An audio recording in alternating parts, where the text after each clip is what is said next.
Doctor Vivekananda Reddy గారు సొంత చిన్నాన, కనీసం వివేకానంద రెడ్డి గారి విషయంలో, సొంత చిన్నాన విషయంలో జగన్మోహన్ రెడ్డి గారు న్యాయం చేశారా? న్యాయం చేశారా? ఈరోజు వివేకానంద రెడ్డి బిడ్డ న్యాయం కోసం తొక్కని గడప లేదు, తట్టని తలుపు లేదు, ఎట్టని మెట్టు లేదు. 5 సంవత్సరాలుగా న్యాయం కోసం పోరాడుతూనే ఉంది. ఇంతింత పెద్ద కొండలు, అధికారంలో ఉన్నవారు పెద్ద పెద్ద కొండల్లాగా తయారయ్యారు. ఇంతింత పెద్దవాళ్ళు అడ్డొస్తుంటే, అడ్డు తగులుతుంటే ఇక న్యాయం ఎట్లా జరుగుతుందన్నా? అమ్మా, ఈరోజు రాజశేఖర రెడ్డి బిడ్డ ఇక్కడ పోటీ చేస్తుంది అంటే ఎందుకు పోటీ చేస్తుంది? న్యాయం కోసం పోటీ చేస్తుంది.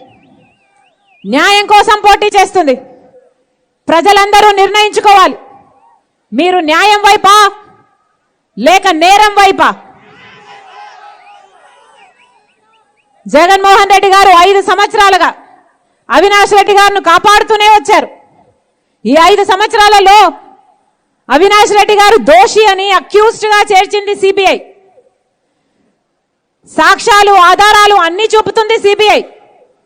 సిబిఐ చెప్పిన మాట, గూగుల్ మ్యాప్స్ ఉన్నాయి, చంపిన వాళ్ళు, హత్య చేయించిన వాళ్ళు ఒకే ప్రదేశంలో ఉన్నారు అని సిబిఐ చెప్తుంది. మొన్న అవినాష్ రెడ్డి గారు టీవీ దగ్గరకు వచ్చి గూగుల్ మ్యాప్స్ ఏముంది, 50 మీటర్ల నుంచి 1000 మీటర్ల వరకు తేడా చూపుతుంది అని చెప్పాడు అవినాష్ రెడ్డి గారు. అవినాష్ రెడ్డి గారు ఒక సమాధానం చెప్పాలి.